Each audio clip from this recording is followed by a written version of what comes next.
Hello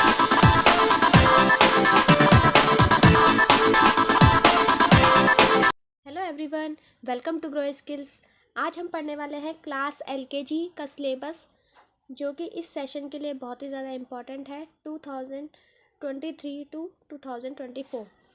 तो इस session में बच्चों को आप इस पैटर्न से, इस मेथड से आप बच्चों को प्रैक्टिस करा सकते हैं। तो यहाँ पर मैंने अलग अलग सब्जेक्ट्स के सिलेबस के बारे में लिखा हुआ है। सबसे पहले हम बात करते हैं इंग्लिश के बारे में। फर्स्ट पॉइंट है इसमें practice of pre writing strokes. बच्चों को राइटिंग स्ट्रोक्स सिखाए जाते हैं, जिसमें सबसे पहले आता है स्टैंडिंग लाइन। स्टैंडिंग, जैसे यहाँ पे मैंने एग्जांपल दिया हुआ है, इसको हम स्टैंडिंग लाइन बोलते हैं। नेक्स्ट आता है स्लीपिंग लाइन, ये हमारा स्लीपिंग लाइन हो गया। उसके बाद स्लैंटिंग लाइन, ये स्लैंटिंग लाइन हो गई। Next curves.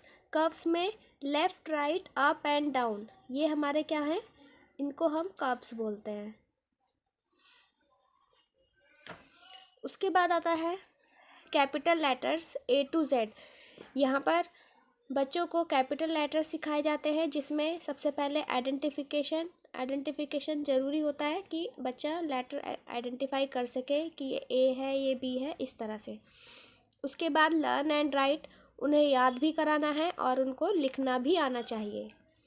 नेक्स्ट आता है objects related to the letter. जितने भी ऑब्जेक्ट्स होंगे, जैसे कोई भी पिक्चर दी हुई है, उसको पहचान कर उसका लेटर लिखना है। Next match the pictures with letter. यहाँ पर हम पिक्चर्स को मैच कराते हैं लेटर से। तो ये सब बच्चों को सिखाया जाता है। उसके बाद आता है small letters A to Z। Same process इसमें भी होगा। आइडेंटिफिकेशन होना चाहिए, स्मॉल a, स्मॉल b, इस तरीके से। लर्न एंड राइट, याद भी कराना है और लिखवाना भी है। उसके बाद objects related to the letter, objects को लेटर्स के थ्रू आइडेंटिफाई कराना है। उसके बाद आता है मैचिंग। मैचिंग में सेम लेटर्स को भी मैच कराया जाता है, जैसे इस तरीके से सेम लेटर्स को मैच कराना है, या फिर पिक्चर्स के थ्रू भी हम इसको कराते हैं। उसके बाद आता है वॉवल्स एंड कॉन्सोनेंट्स। वॉवल्स हमारे 5 टाइप्स के होते हैं, ठीक है। कौन कौन से? A, E, I, O, U, ये सब वॉवल्स हैं। और कॉन्सोनेंट्स, बाकी के जो लेटर्स होंगे वो 21, वो सब कॉन्सोनेंट्स में आते हैं। उसके बाद आता है राइमिंग वर्ड्स। राइमिंग वर्ड्स में जैसे वॉवल सीख लेते हैं बच्चे, उसके बाद इनको हम कैसे बोलते हैं, जैसे पॉट, लॉट, तो सेम साउंड आ रही है, ये हमारे राइमिंग वर्ड्स होते हैं।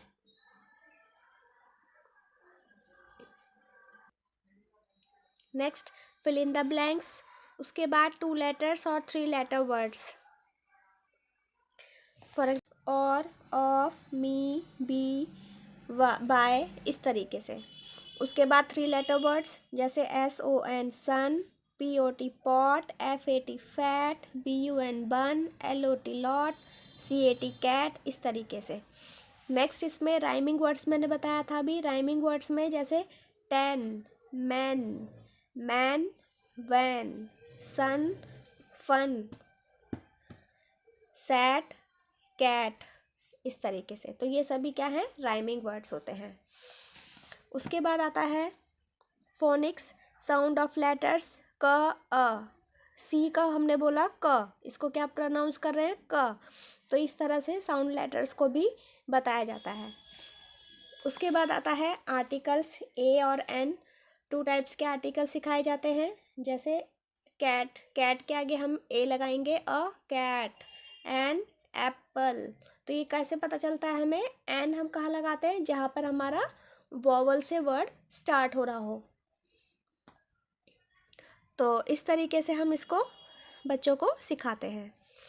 फॉर एग्ज़ाम्पल, जैसे यहाँ पर मैंने एक दिया हुआ एग्जाम्पल, जैसे यहाँ पे लिखा हुआ है दिस इज़ डैश एप्पल, तो हमें कैसे पता चलेगा, यहाँ पर इससे फर्स्ट लेटर हमारा वॉवल है तो एन लगाएंगे। ही इज़ अ बॉय, यहाँ पर कॉन्सोनेंट है तो ए लगाएंगे, इस तरीके से।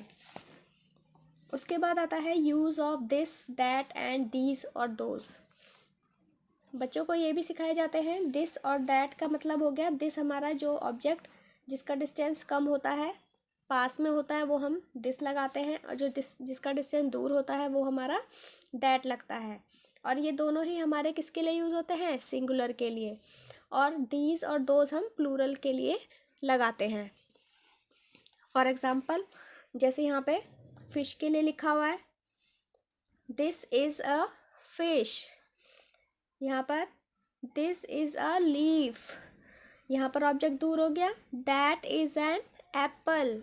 इस तरीके से।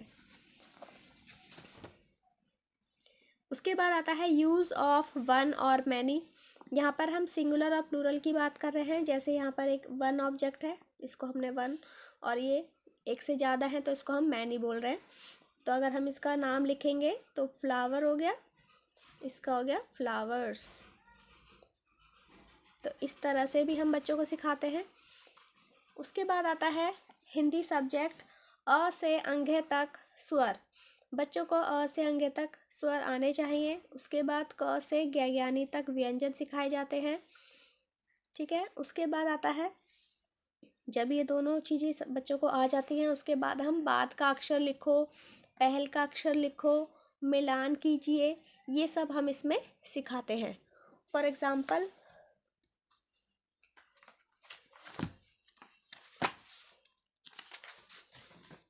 जैसे इसमें है मिलान करना है, सेम अक्षर है, आ, ई, ऊ, ऊ, अ, इस तरह से मिलान करना सिखाया जाता है। उसके बाद आता है सही अक्षर पर गोला लगाइए। सही अक्षर पर गोला लगाइए। जैसे यहाँ पर ख बना हुआ है, तो हम इसमें सर्च करेंगे तो हमारा ख कहाँ है? यहाँ पर, तो इसको हम गोला लगा देंगे। ऐसे ही ड से डमरू, ई ड, ये वाला, इसको हम गोला लगा देंगे। तो इस तरह से बच्चों को कराए जाते हैं। इससे क्या होता है कि बच्चों को अक्षरों की पहचान होती है। उसके बाद आता है स्वर एवं व्यंजन छांटकर लिखिए। इसमें क्या है, स्वर सीख लिए, व्यंजन सीख लिए, तो अब इनको अलग अलग कैसे आइडेंटिफाई करना है वो इसमें सिखाया जाता है। फॉर एग्ज़ाम्पल, जैसे यहाँ पे मैंने एक चित्र बनाया हुआ है, यहाँ पर स्वर और व्यंजन मिक्स लिखे हुए हैं। हमने यहाँ पे कॉलम बनाया स्वर और व्यंजन का। यहाँ पर स्वर छांटने हैं इसमें से, तो यहाँ लिख देंगे, और व्यंजन यहाँ लिख देंगे। तो इस तरह से बच्चों को कराया जाता है स्वर और व्यंजन को समझने के लिए। उसके बाद गलत अक्षर पर क्रॉस का निशान लगाइए। यहाँ पर क्या है, जैसे ये गए गमला, यहाँ पर गमला गमला ग, ये ग ग ग, ये 3 बार ग हो गया, ये गलत है, तो इसको हम क्रॉस कर देंगे। ऐसी ट में ट को आइडेंटिफाई करेंगे सभी, ये वाला हमारा अक्षर गलत है, इसको हमने क्रॉस कर दिया। फिर अ के लिए भी ऐसे ही। तो ये इस तरह से हम बच्चों को वर्कशीट देते हैं और उसमें ये सब चीज़ें सिखाई जाती हैं। नेक्स्ट आता है चित्र पहचान कर अक्षर पर गोला लगाइए। इसका एग्जाम्पल देख लेते हैं। जैसे यहाँ पर चित्र बना हुआ है, यहाँ पर अ, अंग, आ, तो कौन सा वाला होगा? अंग से अंगूर, तो इसको हम गोला लगा देंगे। ये चित्र बना हुआ है हल का, तो है, ले, रे, कौन सा वाला सही होगा? ह, तो इसको हम गोला लगा देंगे। तो इस तरीके से बच्चों को सिखाते हैं। नेक्स्ट आता है खाली स्थान भरो।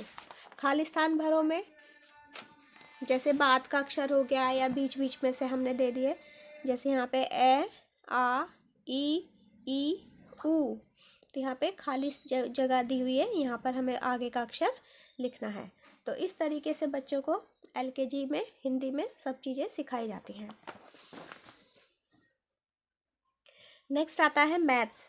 मैथ्स में 1 to 100 काउंटिंग, 1 से लेकर 100 तक काउंटिंग कराई जाती है। नेक्स्ट नंबर नेम, 1 से लेकर 50 तक बच्चों को नंबर नेम सिखाए जाते हैं।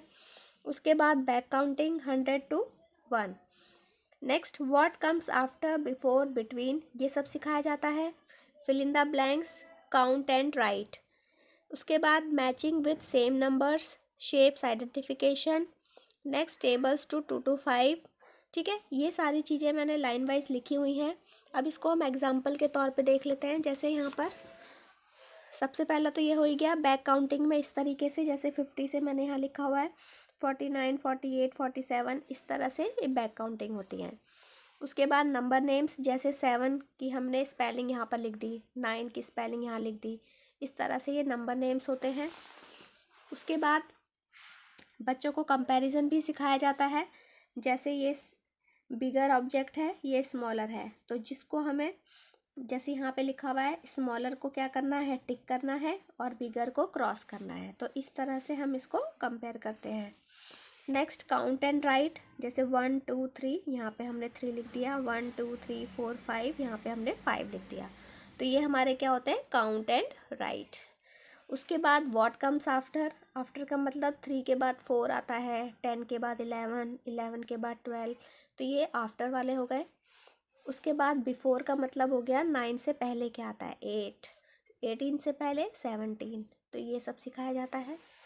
उसके बाद व्हाट कम्स बिटवीन 4 5 6, 4 और 6 के बीच में 5 आ गया, 8 और 10 के बीच में 9 आ गया, तो ये सब हम कराते हैं इसमें। नेक्स्ट है इसमें शेप्स आइडेंटिफिकेशन। शेप्स में जैसे यहाँ पर हमने मैचिंग करने के लिए दे दिया, ये ट्राइंगल है तो ट्राइंगल को मैच करा दिया। उसके बाद स्क्वायर, स्क्वायर को मैच कर देंगे, ये रेक्टेंगल हो गया, ये डायमंड हो गया, ये सेमी सर्कल और ये सर्कल। तो इस तरह से बच्चे शेप्स को आइडेंटिफाई इजीली कर सकते हैं। कंपैरिजन ये वाला जिसमें हमने स्मॉलर और बिगर ये सब बच्चों को बताया जाता है। नेक्स्ट आता है हमारा ईवीएस। ईवीएस में बच्चों को vegetables name, fruits name, birds name, colours name, helpers name, helpers में जैसे डॉक्टर, टीचर, इन सभी के नेम्स लर्न कराए जाते हैं और इनका क्या क्या काम होता है वो सब बताया जाता है। उसके बाद बॉडी पार्ट्स नेम, इंडोर और आउटडोर गेम्स, इन सब के नेम्स लर्न कराए जाते हैं। नेक्स्ट आता है माई सेल्फ। माई सेल्फ में what is your name, what is your father's name, mother's name, what is your hobby, ये सब इसमें बताया जाता है। उसके बाद माई फैमिली, फैमिली में कौन कौन से मेंबर्स होते हैं, किन को क्या बोलते हैं, जैसे grand father, grand mother, cousin, brother, sister, siblings, ये सब। उसके बाद माई स्कूल। माई स्कूल में स्कूल से रिलेटेड जितने भी चीज़ें होती हैं, जैसे 5 लाइन्स 10 लाइन्स बच्चों को कराई जाती हैं। उसके बाद वोकेबलरी। वोकेबलरी का मतलब होता है जैसे किचन है फॉर एग्जांपल, तो किचन में जो जो ऑब्जेक्ट्स होंगे उन सब के नेम्स लर्न कराए जाते हैं, जैसे यूटेंसिल्स हो गया, ठीक है, प्लेट्स हो गई, ये सब। उसके बाद माई स्कूल। माई स्कूल से रिलेटेड वोकेबलरीज वो सिखाई जाती हैं। माई क्लास और हॉस्पिटल, ये सब वोकेबलरीज के अंदर आते हैं। नेक्स्ट आता है माई बॉडी पार्ट्स। उसके बाद my home. Next safety rules, बच्चों को सेफ्टी से रिलेटेड रूल्स सिखाए जाते हैं, ट्रैफिक लाइट से रिलेटेड सिखाए जाते हैं।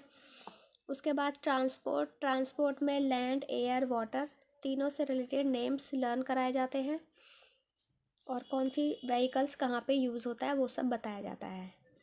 नेक्स्ट आता है सीज़न। सीज़न में 3 टाइप्स के, समर, विंटर और रेनी, इन तीनों सीजन्स के बारे में बताया जाता है और किस में क्या हम कौन कौन से क्लोथ्स पहनते हैं, क्या क्या हमें ज़रूरत होती है, वो सब हम इसमें बताते हैं। तो सो फ्रेंड्स, ये था एलकेजी का सिलेबस ओवरऑल। इसमें मैंने सारी चीज़ें इंक्लूड की हैं। अगर वीडियो इन्फॉर्मेटिव लगती है तो प्लीज़ चैनल को सब्सक्राइब करें, वीडियो को लाइक करें और शेयर करें। मिलते हैं अगले वीडियो में।